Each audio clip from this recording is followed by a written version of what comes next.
I'm Brittney Saunders and welcome to Big Business, the place where business is far from boring. And today I'm recording on Gadigal land.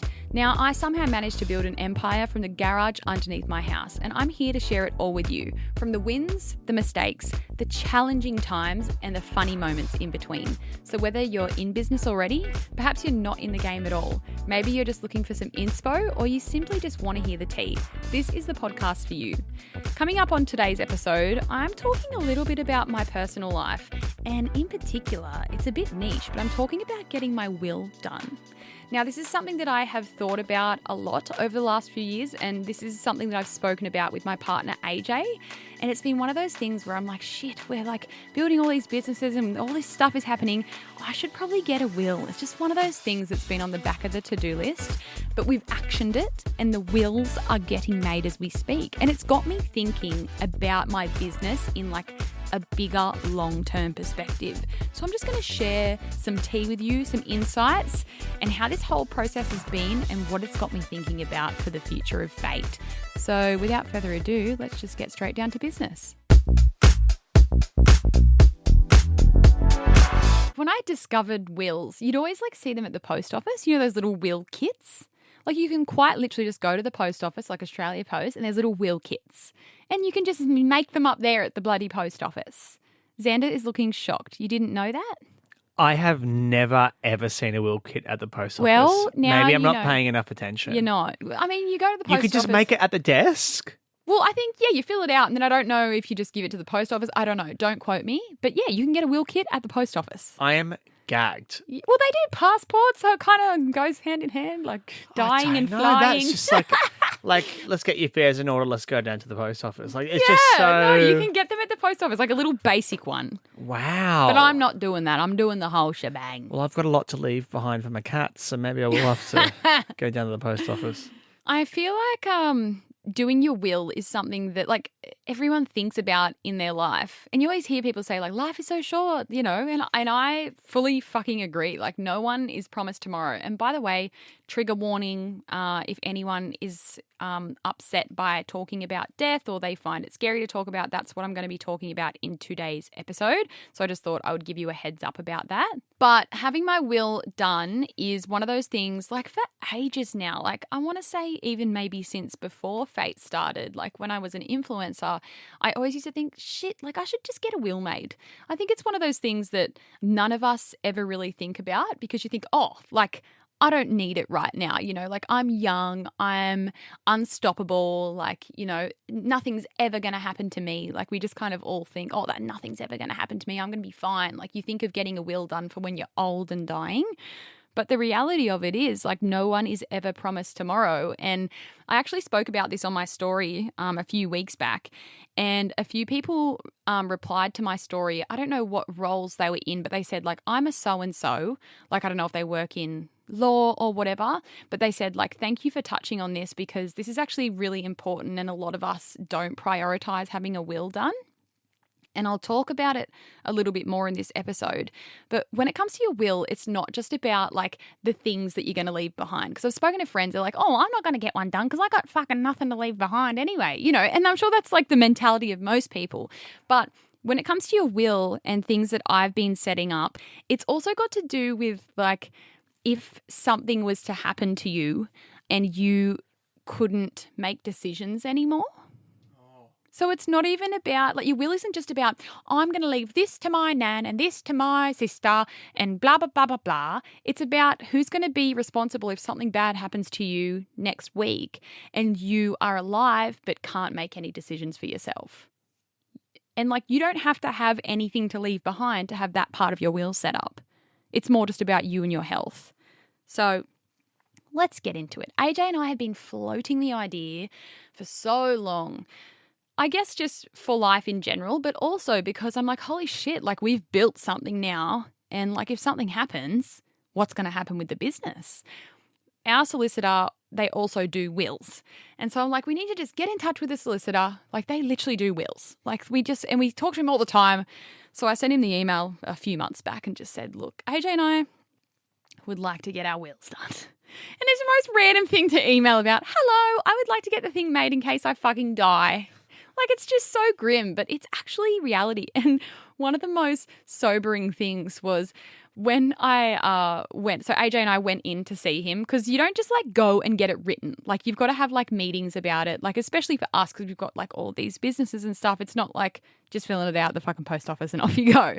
And when we sat down with him, like, he's a funny guy, but he's like, okay, so you're definitely going to die. Like, that was his first thing.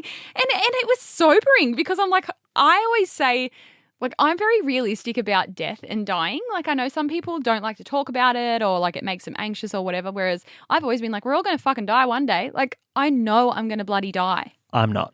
You're not going to die? No, I can't imagine it, and I can't see a world without me. So I will be alive forever. Okay, Yeah. You heard it here first. Xander's here for forever. But that was the first thing that our solicitor said to me. And then what I found interesting was that, because I think the only time that we learn about wills or we see them is like in movies, or like you hear stories and it's like, I'm going to leave my estate to my son and I'm going to leave the cattle to, like that's what I think of when I think of wills. And so I was going in there to see our solicitor thinking that I was going to have to say, well, I'm leaving this to this person and that to that person.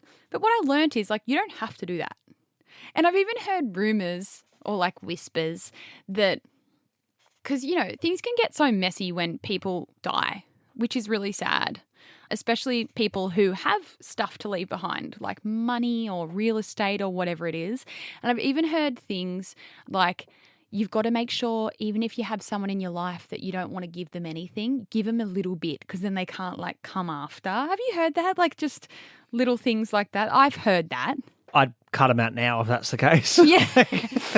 I mean, I don't talk about my personal life really all that much online, but there's people in my life, in my personal life, well, in my family, that I wouldn't want to get a thing.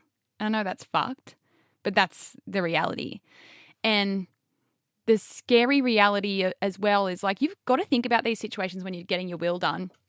But like, my thought was, I would hate for something to happen to me, and just imagining the shit show that would then happen between AJ and my family over my business. Like, it's just wild to think. So then I went to him and I was like, look, there's some people in my family that I wouldn't want to give them anything, but do we give them something to stop them from coming after AJ? Because I wouldn't want him to get into a massive legal battle over fate with certain family members. And my solicitor was like, you don't have to give people anything if you don't want. And I was like, oh, like, I didn't know that. Like, because again, in my mind, I thought you've got to leave someone at least like $1,000. That was just something like, I don't know if I'd seen it in movies or heard it. I don't know. The cool thing about it, I guess, is it's not as complicated as I thought. I thought it was going to have to be like looking at everything that we have and saying this person gets this person gets that. And you can very well do that if you want, and I could have. But I just kept it plain and simple. AJ gets fucking everything. AJ gets everything. And that's also like scary to think that that's what I'm putting on my will. Like, the hard thing is, like, when you're in a long-term relationship, you see that as your forever, but then again, like, shit happens in life. Do you get everything if anything happens to AJ? Yes. So that's both of our wills. Yep. Is AJ gets everything of mine and I get everything of his, because everything is ours anyway. And that's what I've put on my will, is AJ gets absolutely everything. There's no other person that gets anything. Like, you can make it as simple as that, which I was like, wow, like, here I was thinking I would have had to have categorized. And he's like, you can if you want to, but that just becomes fucking messy. So we just kept it really simple like that.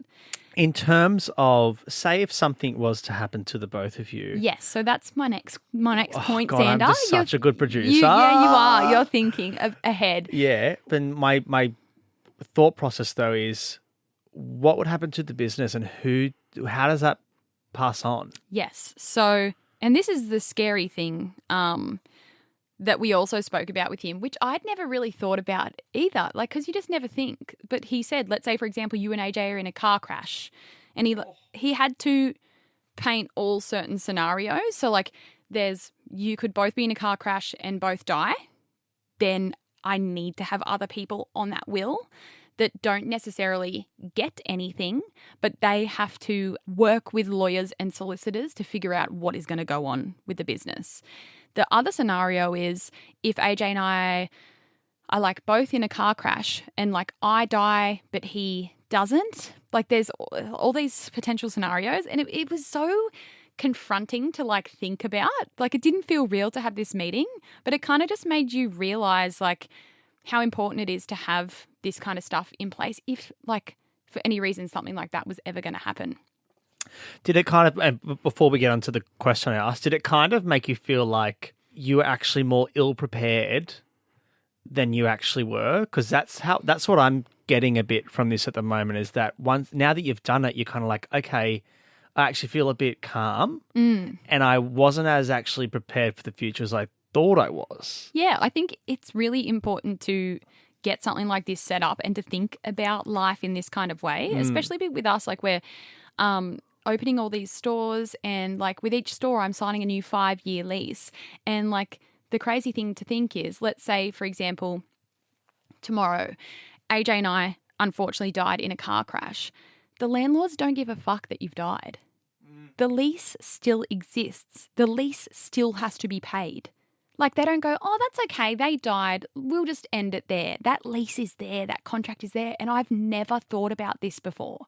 When I'm signing these 5-year leases and going, we're open up here, Parramatta, blah, blah, blah. I don't think, holy fuck, if we die one day, like who's going to fucking run it? Because landlords don't care if you die. It doesn't just get wiped off, oh yeah, it's fine, the business is void.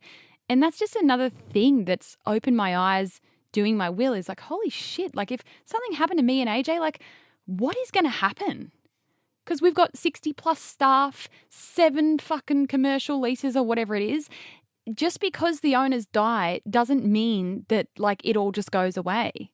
And I kept making jokes. Like when we were going through all this, I was like, thank fuck I won't be here for all this. Like I was literally like, it's like, thank God, because I'd hate to see like the shit show that would happen.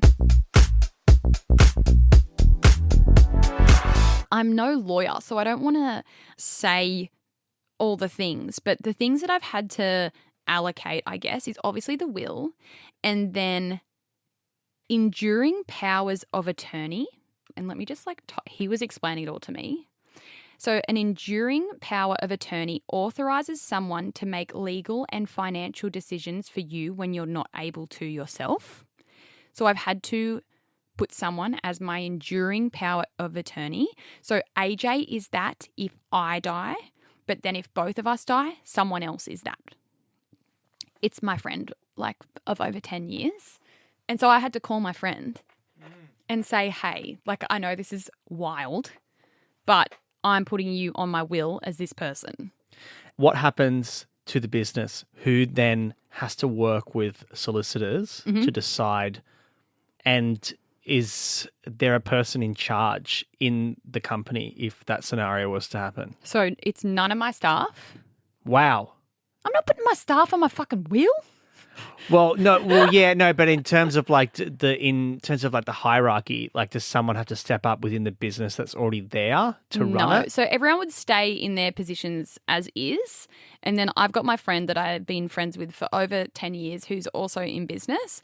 Like I've told him about this and I'm like, I know this is just a worst case scenario. Like I hope that we have this conversation and we never have to actually think about it. And I asked him, like, would you be okay with this? And look, I don't want to get all the terminology wrong, but I'm pretty sure he is the enduring power of attorney. Like there's a few other ones. So what else is there? So then there's an enduring guardian and advanced care directives, but we'll get to that a little later. So the enduring power of attorney is someone that I dedicate, and it's if AJ and I both die at the same time, the business has to keep going. It doesn't mean that it's going to go forever and ever, but that person will come in as the enduring power of attorney. And then I've written in my will that that person is going to get paid a lot of money. Like, so they're going to get paid a salary through the company, like really big. And you can say like, no, they're not going to get paid anything. They just have to do it and help.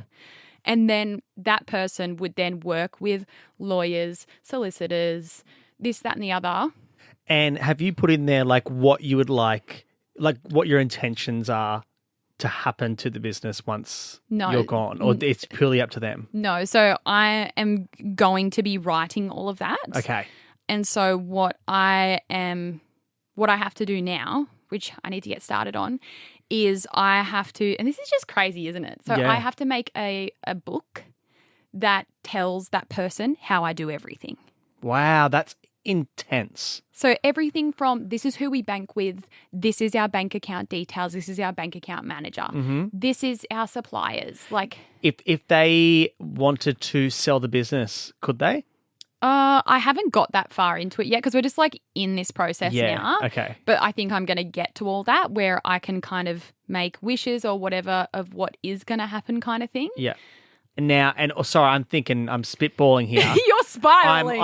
I'm really into it. Yep. Say if within in the next 10, 20 years, if you brought in a partner for that business, that will would have to change. Yeah. And this is the thing, like I said before, like I'm going to be making up this will now and it could very well change. And like I had the same thought, like not that you want to have these thoughts, but again, like I was just thinking realistically, like I've put AJ on my will, gets absolutely everything. Yeah. And then like I thought, God forbid anything would ever happen to mine and AJ's relationship. But like, you know, things happen in people's lives. Like what if something happened to mine and AJ's relationship down the track? Then who would I put on there? Like, you know, if we were to ever go our separate ways and I don't have any family, like there's no one that I would put on my will. They could be in this room. They could be. You never know. You want it to be you. You never know who it could be. You want it to be. I didn't say. Are you saying that? I didn't You're say the only that. other person in this room. That we know of. It's the ghost on the chair over Yeah. there. But it's just been a really eye-opening thing. And so then the other thing that I've had to do is an enduring guardian and advanced care directive. And again, you can go and look all this stuff up if you want because I'm no solicitor. He was talking to me and it's like it wasn't in English basically, like enduring guardian and advanced care directive. So a guardian, AJ is my guardian if I have an accident and I can't make any decisions for myself anymore. So he is the one, like you've got to appoint someone to make your medical decisions for you.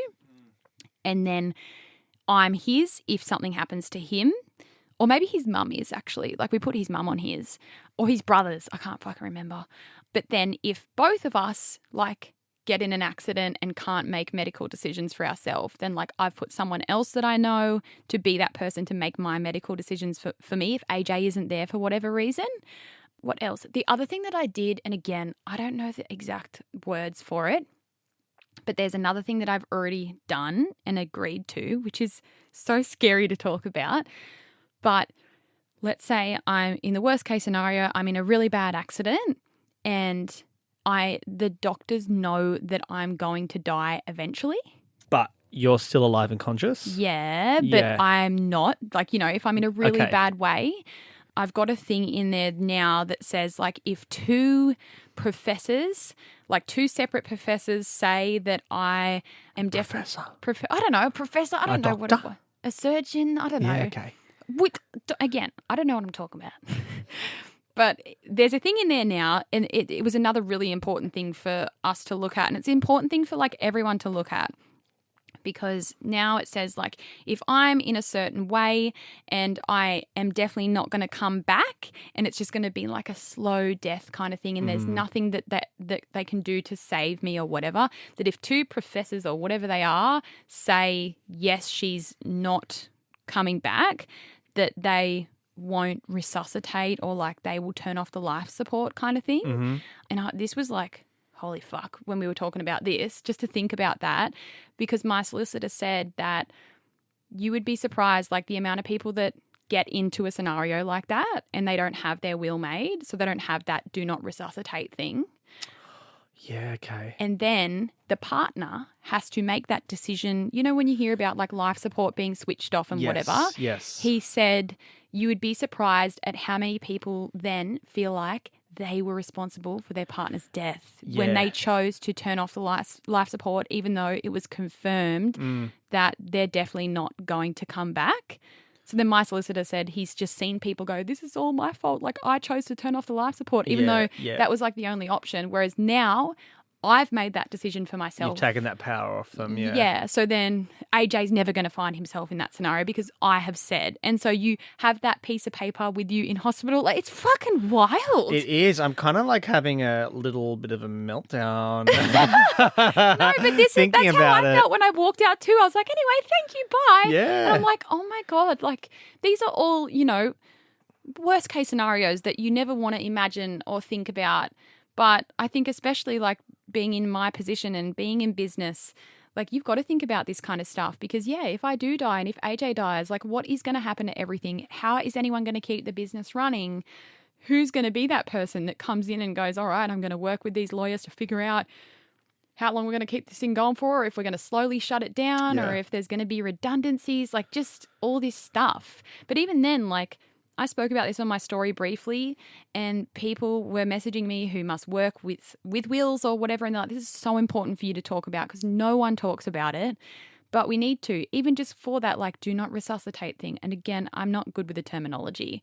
But just like having those little things, or like if you are in an accident and can't make any decisions for yourself, having that person appointed that's going to be the one to make those medical decisions for you. Yeah, it's especially with the business as well. Like, I couldn't imagine, you know, God forbid something happened to you both, and then hypothetically you're brought into this scenario and you have no idea how to run a business. Yeah. Like, that's crazy to think about. That's crazy. But like my solicitor said, you've got electricity bills for each of your store. Yeah. These all need to keep being paid. Like they don't care. Like the rent at Miranda still needs to keep getting paid. Yeah. Like imagine if nothing was set in place.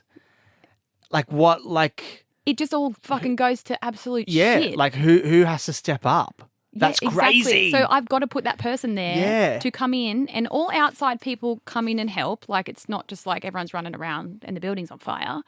But yeah, you need to have those people appointed on your will if that does ever happen. And it's a person for each possible scenario. And I think I found this the most difficult because of my family situation. Yeah. And it kind of just made me go, fuck. Like, you know, like I don't have anyone in my own like family that could step in and help in that way. So it was a bit like of a moment for me. But yeah, it's just one of those things that we've done and we've got the drafts now and then we need to get them all approved and whatever. But it just makes you think like life is fucking short and I'm going to need these documents at some point in one way or another. And if you have a business out there, or even if you don't, like look into getting your will done because none of us can avoid death. Like we're all going to die and people dying is devastating. Sorry, I know this is so grim of an episode. I know it's a sobering topic to talk about, but it's just really important. And what I took away from like getting my will made and speaking with my solicitor is if for any reason you're going to pass away before you're old and grey, you want your friends and family or partner, you want them to be as set up as possible so that like they don't have to make any of these big decisions kind of thing. Like not even when it comes to your business, but also just like the medical side as well. So that's what I took away from it, is that it's just really important to do to set yourself up so that your friends and family and whoever kind of have some of it sorted when you die.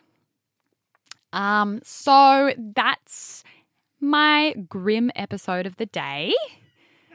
What's the tip of the week, Dal? Tip of the week. Let's just flip it on its head and go something really positive. Live every day like it's your last. Yeah, I was going to say, you know what? Life is short. My solicitor has told me that I'm definitely going to die, which means all of you are too. And I know it's fucked, but and I feel like I've always had this mindset. Like, that's why I just do whatever the fuck. That's why I'm just full of confidence. That's why I make all my business decisions, because I just believe in myself and I know that like this moment now, this is the only moment. This is the only moment. This is it. This is your moment, Xander. This is everyone's moment who's listening. Don't wait around to start living your life because this is it. Yeah. Xander is having a meltdown. That's all for today's episode, folks. Sorry if this has left you feeling a certain type of way. That's how I felt when I walked out of the office with the solicitor. But hey, we're here to talk about the realities of life and business on Big Business. And it is what it is. So make sure to always chase after your dreams as if they owe you money. And I feel like I can't even end this episode normally because it's been so emotional. The vibes are weird in this room. Yeah, the vibes are weird. There's a ghost sitting on that chair over there. Yeah, Jason's not about it either. Who's Jason? He's the ghost. Okay, Yeah. Jason the ghost. Yeah. Anyway, thanks for listening, everyone. Sorry if this has made you feel weird, but go and get your wheel done.